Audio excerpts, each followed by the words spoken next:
We all have stories we don't want told.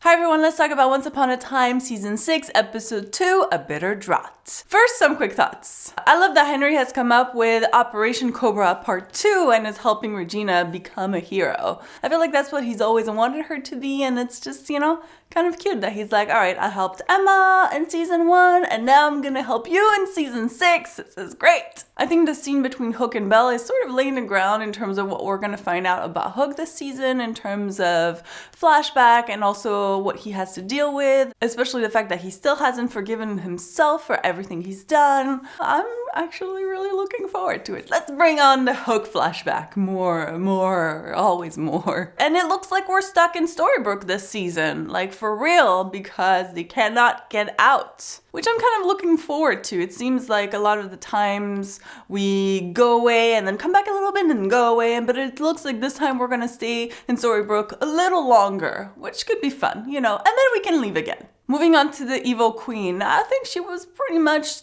the major part of this episode. I mean, I think everything kind of revolved around her doing. And can I just say how much I love seeing the evil queen, but like this evil queen, like the evil queen, because I feel like before she was the evil queen, but she was still Regina, so she's not full on evil, but now she's like evil, and it's, I don't know, it's kind of fun. I'm like, oh, you're evil, but I like it. Is it wrong?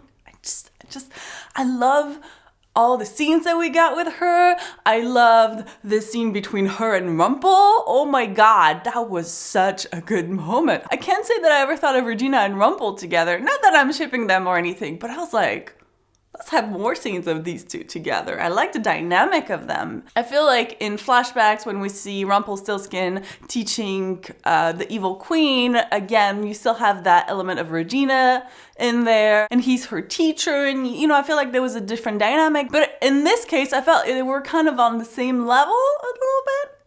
I don't know. Whatever that was, let's have more of this. Now, what's worrying me about the evil queen is that she's playing mind games.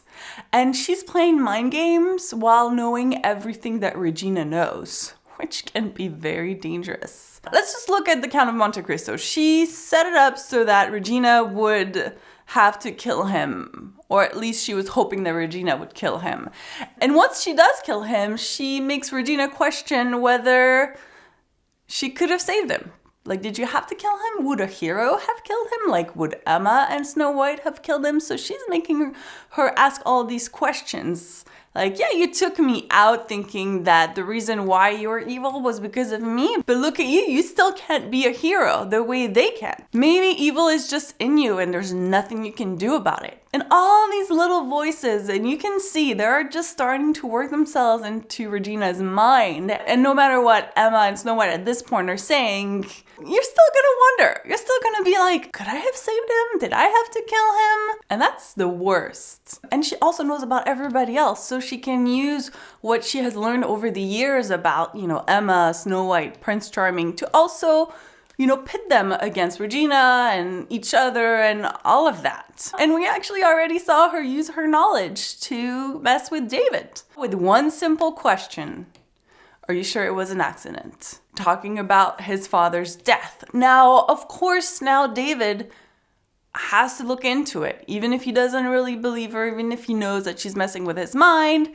Again, it's in your head now. So now all the little voices are like, oh, was it an accident? If it wasn't, what did she mean? Oh my God, I need to find out. And my guess is that possibly Regina had something to do with it.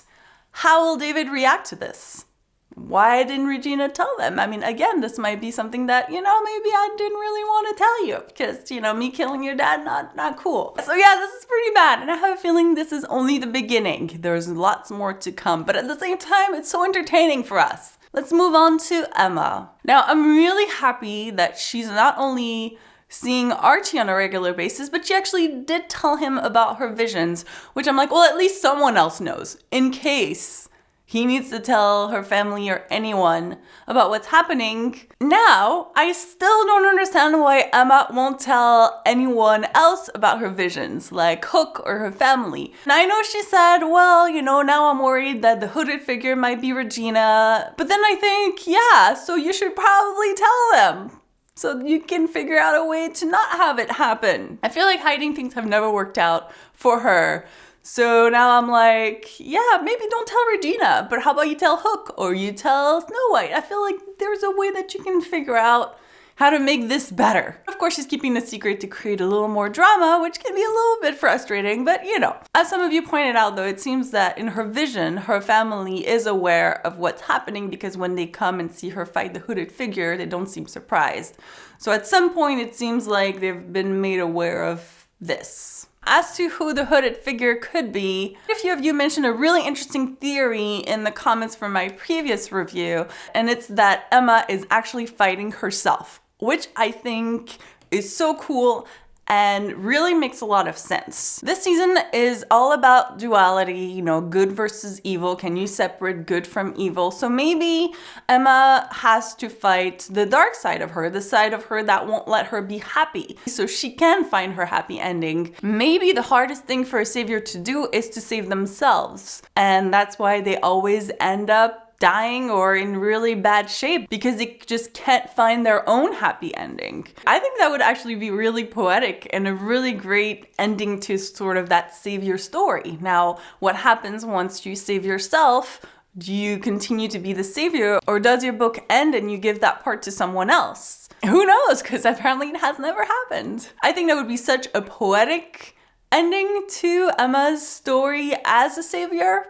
I don't know if that's the way they're gonna go, but I think it would be a pretty cool way. So thank you for sharing that theory. And that's all I had for this episode, but of course I would love to hear your thoughts on this episode. What do you think of the Evil Queen? Are you loving her as much as I am? Who do you think is under the hooded figure? Let me know in the comments. I hope you enjoyed this video. If you did, don't forget to subscribe so you don't miss any of my Once Upon a Time reviews. And if you want more Once Upon a Time videos, you can find them here, and I'll put the link in the description as well. Thank you guys so much for watching, and I'll see you soon. Bye! If I sound a little different, it's because I'm just getting over a cold, so you might hear in my voice.